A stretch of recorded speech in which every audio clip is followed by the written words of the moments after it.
and composes himself, saying, "I did well not reacting." Arriving home, his mother observes him, sensing something amiss. She works at a local diner and inquires about his day at school. He simply replies, "It was great." He asks about the restaurant, and she replies that business is booming. All Seth desires is to see his mother smile, regardless of the circumstances. But just then, a sleek black car pulls up across from the restaurant. As they step outside to investigate, they see several more vehicles, men emerging from each. The men carry a somber portrait, announcing the passing of the man in the picture. The news leaves his mother in shock, and Seth stunned. He gasps, witnessing his mother's collapse, and frantically asks what's wrong. His gaze returns to the photograph, triggering a memory of that fateful day. He recalls a tragedy befalling them. Years elapse, and we arrive at Youngin High School, abuzz with whispers of a new arrival. Curiosity ripples through the student body. As the student nears the classroom door, the teacher announces the transfer and requests someone to assist him. At that precise moment, the student steps inside. He introduces himself as Seth Kong. The girls gaze at him, captivated by his striking looks. One girl seems to recognize the name, a flicker of familiarity in her eyes. But amidst the growing murmurs, the teacher, exasperated, demands silence. In the back row, a group of boys eye him with sly grins, their laughter laced with malice. Suddenly, one of them notices something, prompting his friend to inquire, "What's up?" This boy also recognizes Seth, stunned by the improbable coincidence. Seth introduces himself to the class, and the instructor directs him to an unoccupied seat in the back row. He proceeds to his designated desk and takes a seat beside the student with spiky hair, who is currently asleep, facing the opposite direction. Glancing sideways, he suddenly notices the boy's eyes fixed upon him. The same menacing smirk from earlier plays upon the boy's lips. Recognizing the boy from their previous high school, he offers a friendly grin. He mentally notes their shared alma mater. During recess, one of the boys approaches Seth and remarks on their disappointment when Seth transferred schools. The group begins to encircle him, declaring their anticipation for a fantastic school year. However, Seth's response is a smile that visibly irks the boy. He questions Seth, asking if he has forgotten who he is. Our protagonist retorts that forgetting him would be impossible, while simultaneously displaying a vacant and lifeless smile. The expression unnerves the boy, and his friend becomes enraged at Seth, demanding to know if he's lost his mind. The sleeping boy abruptly tells everyone to be silent. He lifts his head slightly and inquires if they haven't noticed. He expresses his desire to sleep, his face etched with an exasperated look. This further terrifies the boy, prompting him to stammer apologies. After narrowly escaping a confrontation with the drowsy student, the bully rises to his feet, declaring their conversation unfinished. Steph turns towards his slumbering classmate, bewildered. Just then, the teacher opens the door, a confused expression on his face. Trembling slightly, the elderly man shuffles slowly to his desk. He attempts to commence the lesson, but falters, his mind drawing a blank on the planned subject for the day. Meanwhile, the boy continues to fume, seething over Seth's escape without a response. Revenge already brews in his mind. Glancing back at Seth, he finds him gazing out the window beside his sleeping classmate. A faint smile plays on Seth's lips as he observes the weather. From a distance, a girl watches him intently. She believes he's the same boy she encountered years ago, but the instant he glances her way, startled, she quickly turns away.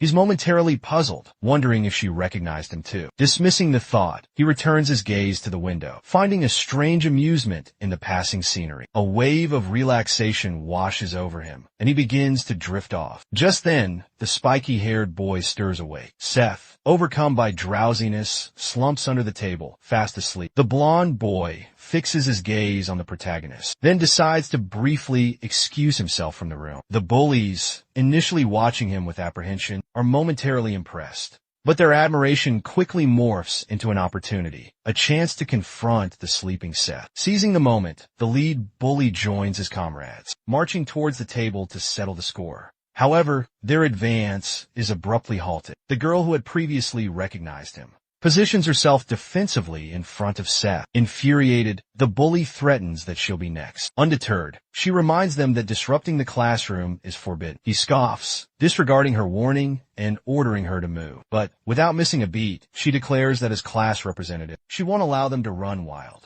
Just then, Suze's hand lands on her shoulder, acknowledging her intentions, but firmly stating he'd prefer she stay out of it. Our protagonist addresses the bullies as his old high school buddies, asking if they've missed him, because he's certainly missed them, his voice brimming with anticipation for a brawl. As the class representative observes him with intrigue, the protagonist starts recounting his past. He reveals how he held back in his youth because of his mother. The bully instantly senses a shift in him, but our hero also recalls his father's advice. Never let anyone push him around. Moments later, the blonde boy returns to the classroom and notices something amiss. He realizes the bullies have vanished and resumes his seat. Meanwhile, Seth appears to have drifted back to sleep. The class representative attempts to glance at Seth without turning her head, while the blonde boy droops his head and drifts back to sleep. She then turns to the protagonist, who's out cold, sleeping soundly. Meanwhile, a boy interrogates the bullies about their loss to a transfer student. This imposing boy fixes them with a condescending stare, seeking confirmation of their story. Pleading for assistance, the bully with a bandaged nose recounts how he used to be feeble in high school, but something transformed him. With that, he flashes back to Seth, flooring them all with a single punch. The hulking figure berates Nathan, scolding him for being humiliated by a weakling. He then strides to their classroom and peers through the window, inquiring if the transfer student is present. He flings open the door, launching into a grand announcement to the class, demanding to know the new student's identity. The class representative is stunned by the intruder. He immediately begins speculating about who it could be. Nathan indicated the culprit was the boy beside Victor. Meanwhile, our protagonist remained fast asleep, declaring his intention to welcome the newcomer. He approached the classmate.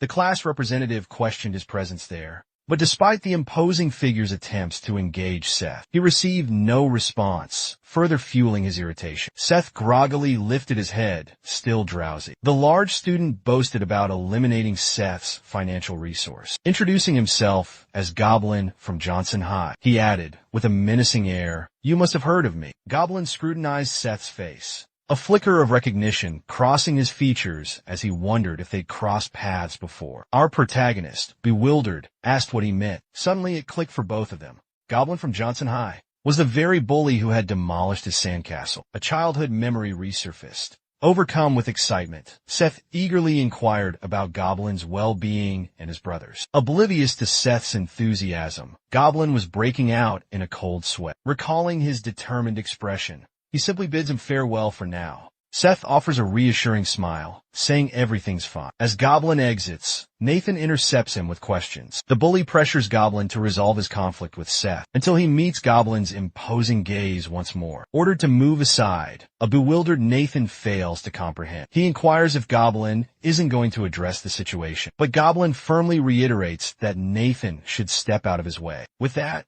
Goblin departs the room, leaving a perplexed Nathan to turn and face Seth, utterly lost and confused. A sense of nostalgia washes over Seth as he returns to his old neighborhood, until a sudden realization dawns upon them.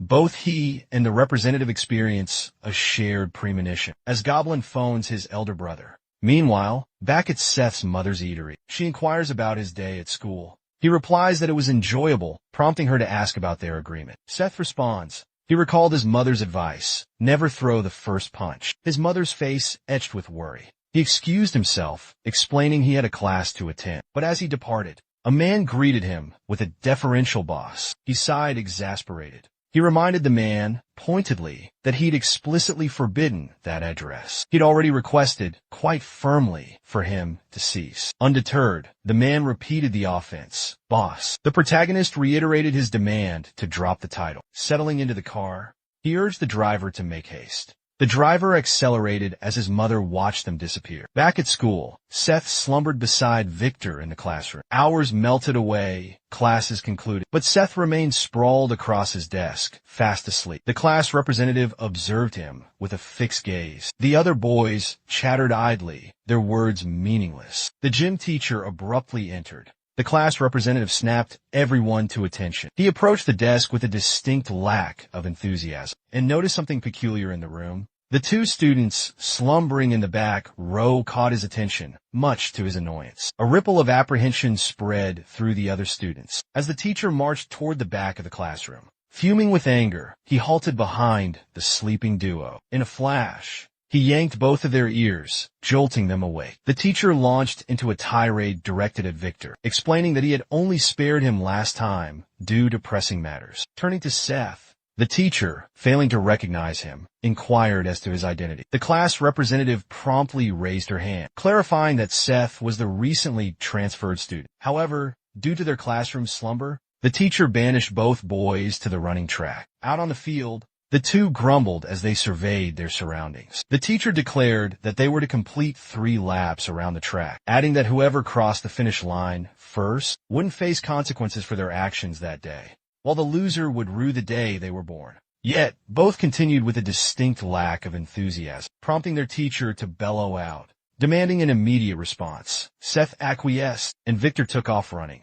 The teacher immediately chided Seth for his hesitation. Initially, Seth jogged with utter indifference, until the thought of losing face spurred him on. This ignited a competitive spirit in Victor. Victor surged forward, but Seth matched his pace. Victor then accelerated further, determined to leave Seth in the dust. This sudden shift unsettled Seth, realizing this was now a race. The realization invigorated him. With newfound determination, they bolted past the teacher. He was astonished by their sudden burst of speed. The two sprinted across the track, exchanging glances like playful children, each vying to overtake the other. Completely spent after the race, both collapse. Victor shoots Seth a curious glance, while Seth envisions the fun to come. Meanwhile, the teacher remains utterly astonished that someone could rival Victor's prowess. The following day, the final stage of the national team fighting selection tournament commences. In the open weight division, a blonde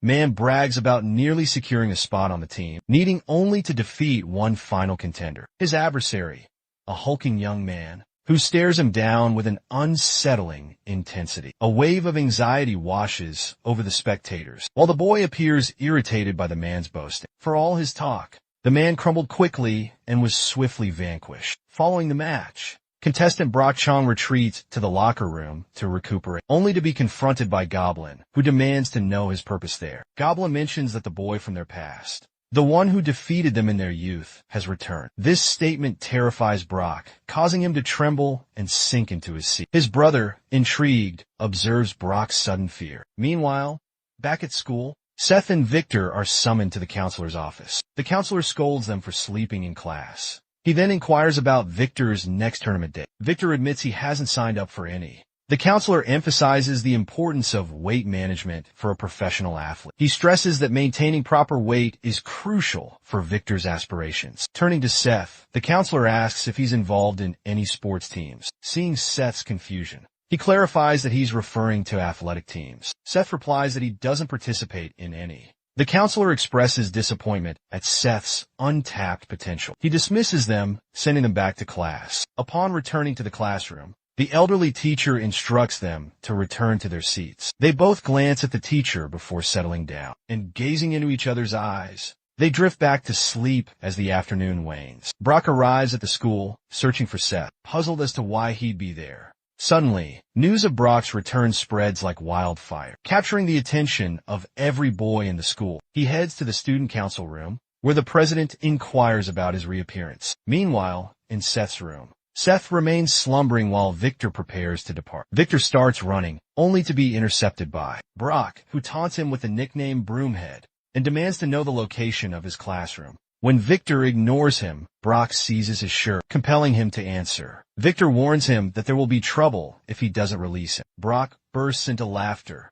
questioning if Victor is unaware of his identity. Victor confesses to having no clue who he is, infuriating Brock. In that instant, Victor delivers a swift punch to Brock's chin, breaking his grip. With that swift motion, he unleashed a flurry of punches against his adversary. But Brock extended his arm, seizing Victor by the neck and applying pressure, immobilizing him. "Is that all you've got?" he taunted, maintaining his hold. He acknowledged Victor's potential as he held him captive, but then declared his own dominance. "I'll end you right here," he threatened, "unless someone intervenes." Pivoting on his heel, he spotted the PE teacher nearby. "Are you brawling again?" he inquired. Steph witnessed the altercation as he departed, and pondered the chaos unfolding within the school. He remained oblivious to his own role in the incident. Meanwhile, within the student council chamber, a meeting was convening. President Jason Chin commenced the proceedings. "We all know why we're here," he stated. "Brock has returned," he announced. And though his motives remain unclear, trouble is sure to follow.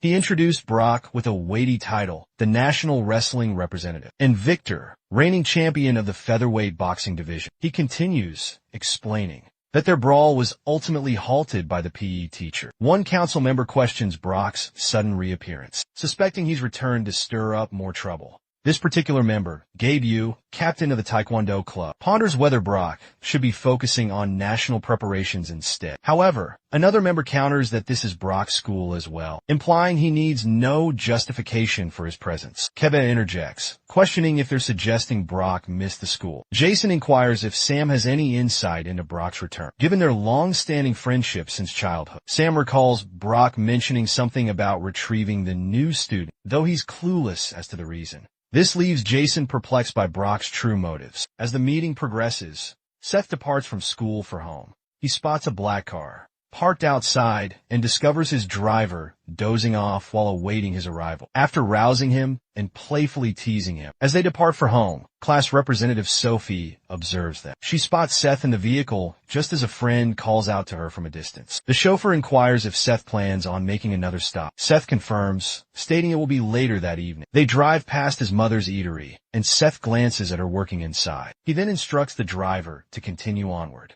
They arrive at the headquarters of a corporation known as Sunshine Group. At the entrance, a man greets him, addressing him as boss. Seth exits the car. Employees greet him deferentially at the building's entrance. He becomes visibly annoyed and questions how many times he must reiterate his instruction not to be called boss while in his school uniform. This triggers a flashback for the protagonist. He's standing before his father's gravesite. On a rain-soaked day, he gazes at the photograph on the tombstone until a towering figure holding an umbrella materializes. The man requests they depart due to the dropping temperature. Our protagonist inquires about his father's character. The man responds that his father, armed with nothing but his bare hands, became the most formidable fighter in all of Korea, with nothing but his fists. Seth inquired about his mother's absence throughout his childhood. The man recounted how his elder brother always looked after him. He elaborated, explaining that their father would occasionally leave work just to visit him. While Seth was astonished by this revelation, his uncle shared their father's final words.